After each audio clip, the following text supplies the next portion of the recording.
Welcome, everybody. This is the professor joining you for Story Time, Episode 2. And this week you'll see our background image is telephones, because at the heart of this week's stories is the idea of making contact. And I want to share two current stories, two current things I have dealt with, I'll say in the last 2 weeks at my job. Now, this is about my role as a leader in my university.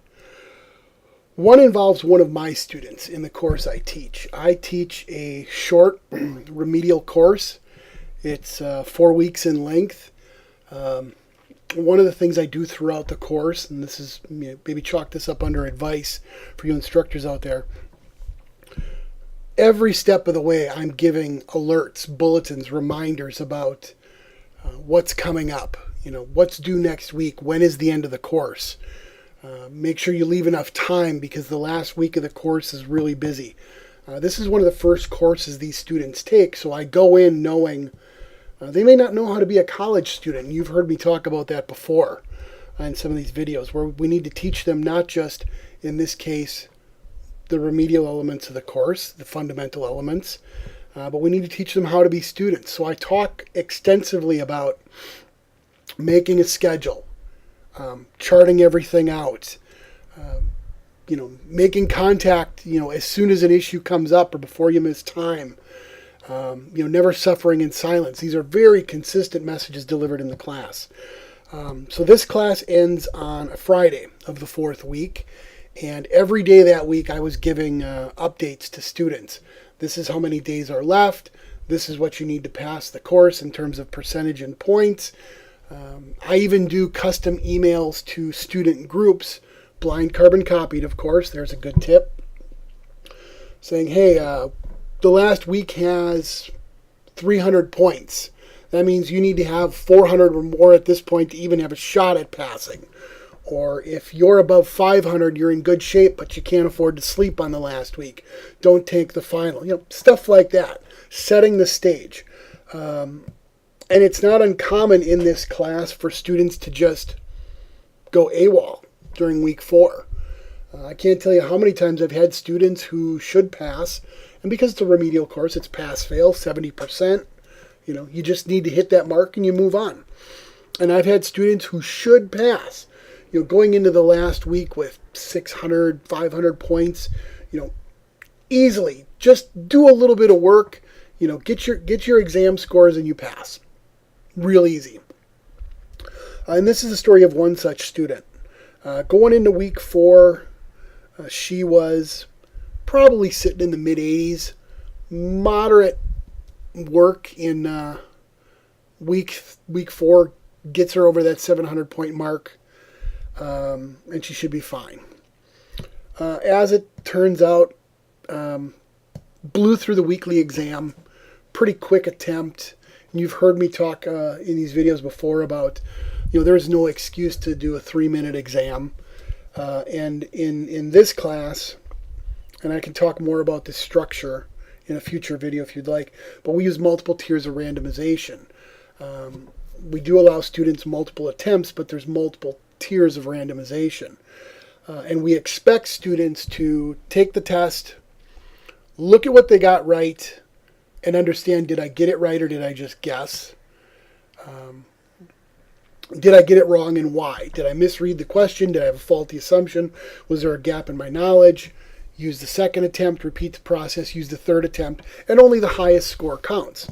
And then there's a final exam, which is cumulative, a big chunk of points. It's like 15% of your final grade. And that's admittedly another part of the strategy. The more you take these exams, the more questions you're exposed to, the greater, amount of the pool you're exposed to. And in theory, once you get to the final exam, you've seen everything that's there, and you fix the mistakes you made in weeks 1 through first part of week 4. Well, that was nice. So I looked into this student's work, especially when I noticed that, she ended up failing. Didn't do the participation exercise. We have a discussion board. Didn't do anything. Week 4 exam, the last unit exam, blew through it, single attempt, real short, poor grade. Final exam, same thing. Blew through it. Reached out at the end of the course to her and a number of students saying, hey, grades don't go in until Friday night. You can still muster up some more points on this week 4 exam. You've still got attempts outstanding. Nothing. So this course ends. Student gets a failing grade, and I hear nothing from the student. She ends up failing by 20 points, so 0.2%. Now, I know some of you might be tempted to say, well, gee, professor, why didn't you just round it up?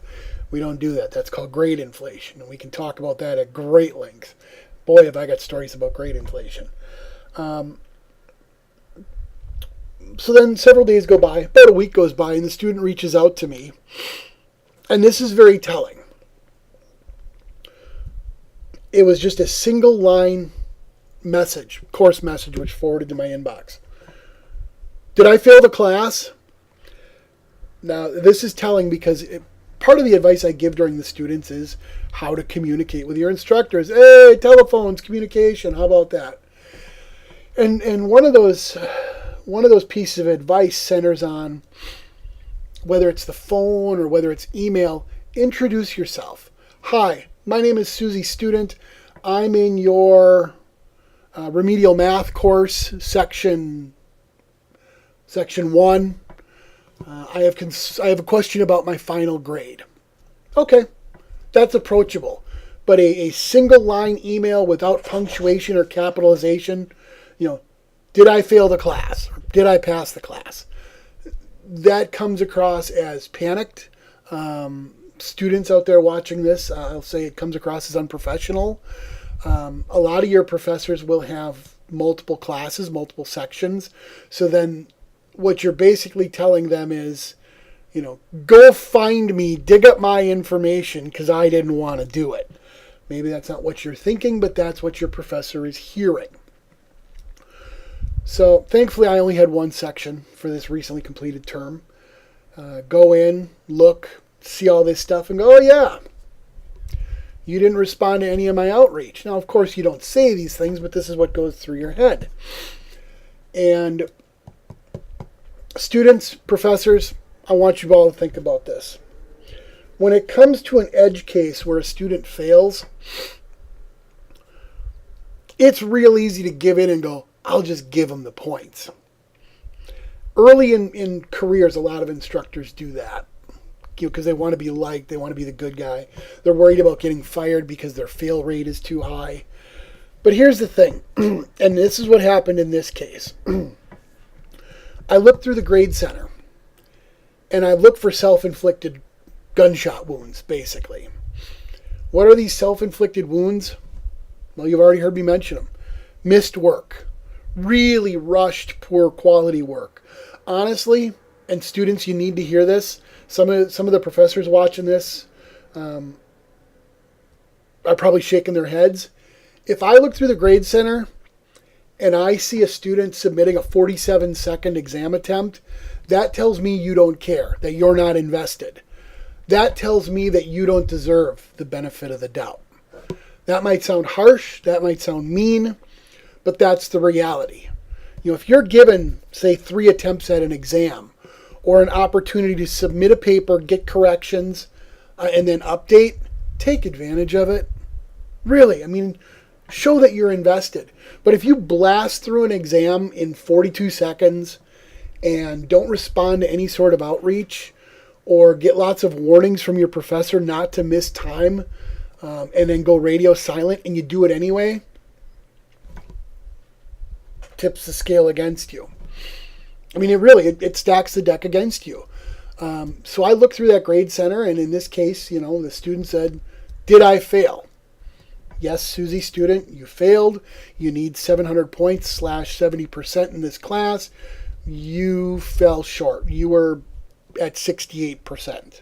Well, then the emails really start to flow. Can I do more work? I was moving and I'm settled now, and all these other things. And I'm going to go back to something I think I've mentioned in the past. I mentioned to all my students. If it's important enough to miss class, it's important enough to tell me about it immediately. I had a boss once upon a time, came down on me hard. I missed work. I kind of no-showed, no-called. I was young, I was dumb. And I said, well, I was sick, I couldn't come in. And he looked at me and said, Professor,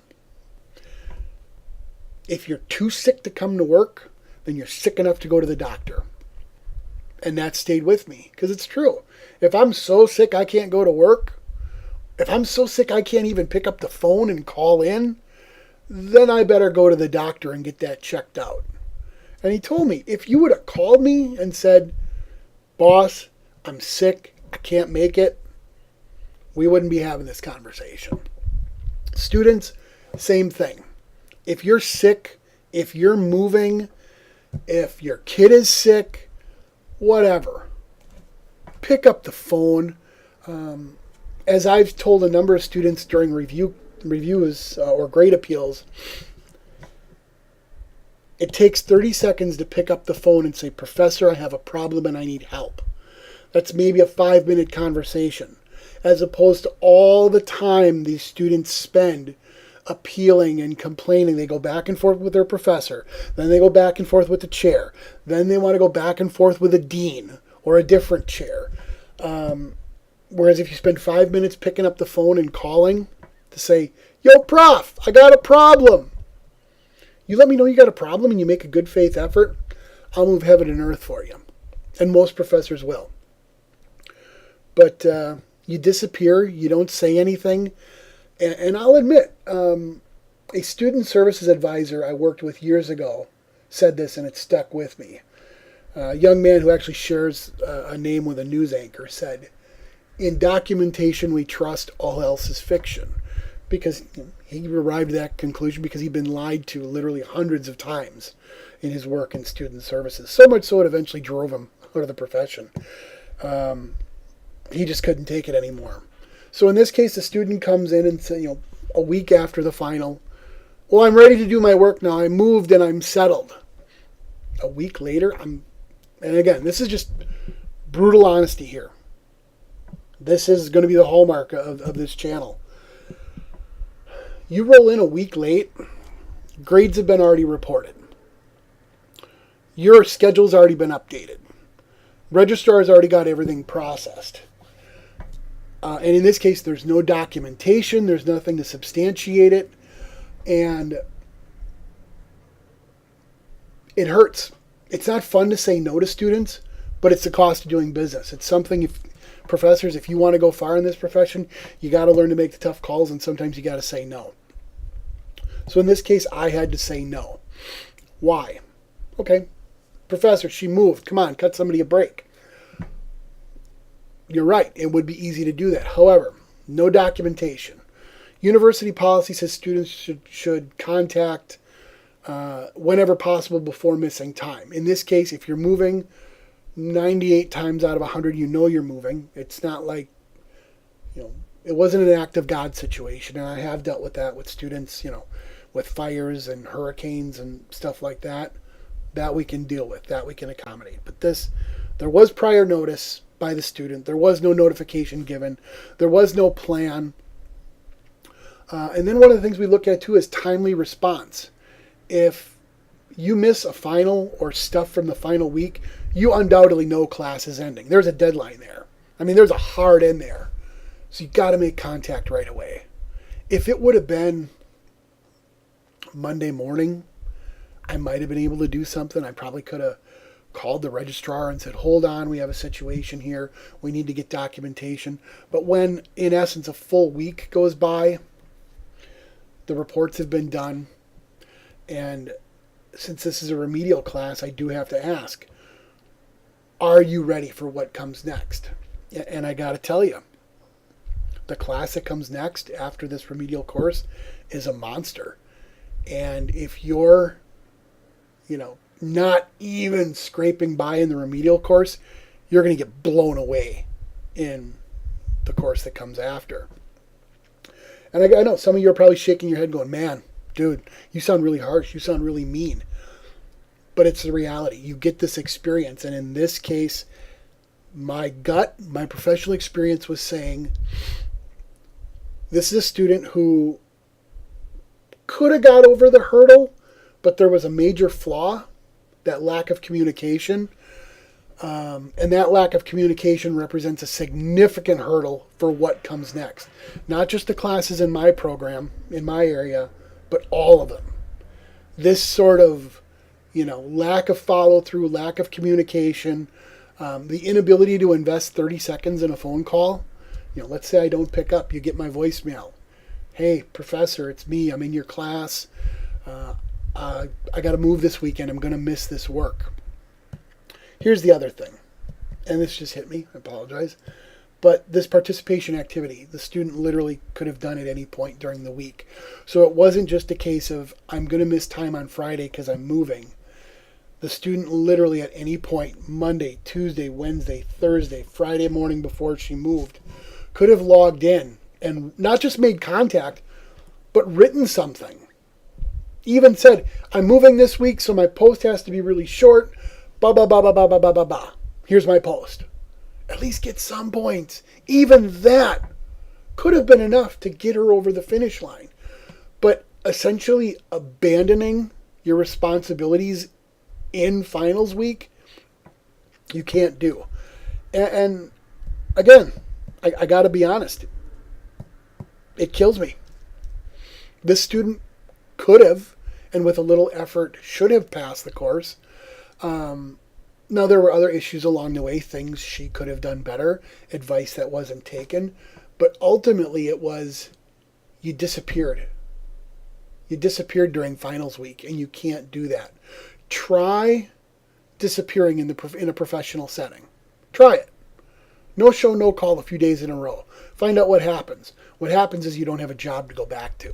So sometimes we need to be a little harsh to try to break students of that habit before they get out in the professional world. Sounds mean, I know. But the reality is it's better that it happens now and you lose a few points, maybe repeat a class, than lose a great gig later and ruin your reputation professionally. So that's today's unhappy ending. I want to give you a quick story now, well, hopefully quick, about one of my faculty members who had an issue recently. We do these participation exercises, discussion boards, whatever.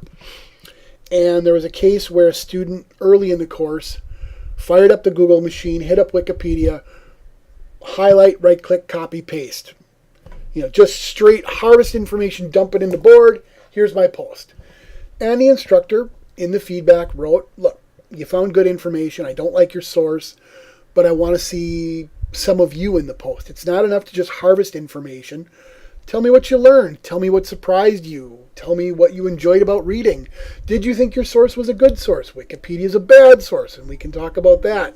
We can talk about that extensively. I hate Wikipedia, and any professor worth their salt does too. That's a topic for the future. In fact, I'm going to write it down. Wikipedia. Wikipedia sucks. But anyway, the student got this feedback, pretty much ignored it. Subsequent week, the student does it again. Now, knowing that the feedback and the email were missed, in the board, the instructor wrote, hey, student, we've talked about this before. I want you to go beyond just harvesting information. This is somebody else's thoughts. I want your thoughts. And the instructor mentioned that, just copying work without attribution is kind of academic dishonesty. That's plagiarism. And it wasn't a threat. It was more a, hey, I noticed you did this, and this is a good reminder for everybody. Don't just copy, paste, dump. Don't just harvest information. Show me that you understood it. You interpreted it. You started to integrate it. You put that stuff in your brain. I mean, a monkey can right-click and copy. I can right-click and copy a bunch of engineering stuff. It doesn't mean you want me to build a bridge, okay? So you got to understand. Well, student goes off, contacts their advisor. My instructor is being disrespectful and I don't feel safe in the class anymore. Students, I'm looking directly at you. Students, this is absolutely the wrong reaction, and we're going to talk about it. If you have ever been inclined to do this, check yourself. And I'm serious. And I'm going to explain why. There was no ill intent by the instructor. It was really a case of, I reached out to you. I think this is important and you missed the lesson. I'm going to do it publicly, not just for you, but for everybody. Don't take it personally, because, again, this is an online setting. And this really no different than if you raise your hand in class and say something stupid. I remember in grad school, an instructor asked, I was stupid. It's still with me 20 years later. Why does caffeine increase urinary output? And I said something stupid about caffeine dilates the distal tubule. No, that's wrong. And the instructor just went, no, wrong, and moved on. It stung. I was embarrassed.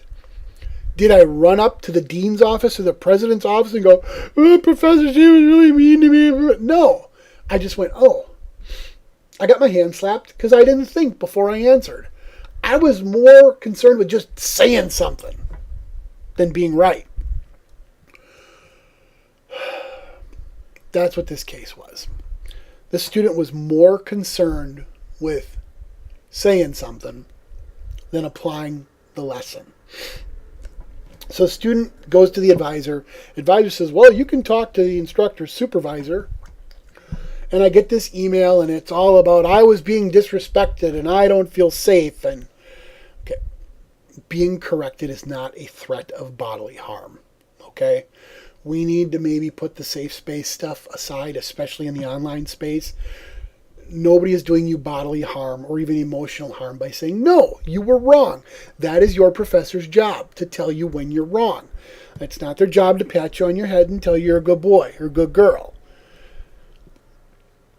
So the student keeps going back and forth and back and forth and back and forth. And finally and I'll admit, it happens to all of us. We reach our limit. Politely, professionally, but firmly, I said, look, what you did is technically academic dishonesty. You harvested somebody else's information, Wikipedia. You didn't give an attribution, and now you're protesting it. But I don't think that was your intent. I think you maybe just didn't fully understand the expectations. You said it was allowed in a previous class. That was the instructor's mistake, and we're correcting it now. So here's what you need to do. You need to talk to the instructor. Find out where she's coming from. Put the pride aside and not go straight to, she's out to ruin my life. Because I know the lady. Great instructor. Fabulous instructor. If you're out there and you know who you are, great instructor. It was really, the instructor was just escalating. And you know what? The standards increase. Students, this is something that nobody will tell you. Your old uncle professor here is going to tell you. The work you do in week 1, if it's unchanged through week X, you should not get the same score. The bar should raise every week of your course. I don't care if it's a 2-week course, a 4-week course, a 16-week course. Every week you should get a little bit better. And the slop you turn in week 1, that might get a good grade. But if it's slop at the end of the course, you're going to get a slop grade. And the instructor was trying to raise expectations. So I told the student, talk to the instructor. Find out where she's coming from. Put your pride aside, put the argument aside, and try to form a human connection there. Lo and behold, a student called the instructor. They scheduled a meeting. They had a nice 30-minute conversation. The student figured out where the instructor was coming from. The instructor figured out why the student felt so attacked. Could the instructor have used a couple of different words? Maybe. Certainly not anything to prompt this huge reaction. And students, you've heard me say this before. And I'm about 99.99% comfortable saying this. No professor is out there trying to ruin your life. They're not trying to crush your dreams or destroy your education. They just want you to do a good job. Really? Maybe it's vanity. If you do well, it makes them look good. If you do crap, it makes them look crap. Get it? So they want you to do well. They want you to be smart. I work in Gen Ed. When you get done with your Gen Eds and go into your career programs, your focus, your major course of study, I want you to look good. I want you to come out of that prepared for what comes next. And likewise, when you finish your course of study, we want you prepared. We want you prepared to go out and get a job and be successful and pay back your loans and, have good things to say. I mean, we're vain. We want to hear good things. So I was really pleased that this student reached out and had a great conversation with the instructor. And it's a real contrast to that first story about the student who just disappeared and then said, "Did I fail? Can you give me more points?" Students, don't ever do that. Don't ever say, "Can I have more points?" No. No. Bad. Points are earned, not given. If you want to talk about stuff, we'll talk about it, but I'm not just going to give you points to shut you up. That's like you give a baby a pacifier to shut him up. And you're not a baby, so don't ask me to give you points. And anyway, I was really pleased. I'm really happy that this student called and formed a relationship. And it's like I said earlier, just a quick phone call. It doesn't have to be 30 minutes. It can be 3 minutes. It can make all the difference in the world. So I want you to take that forward. Professors, students, people thinking about becoming students or professors, make contact. Show that you care. And it doesn't have to be the phone, even though that's our background image this week. Phone,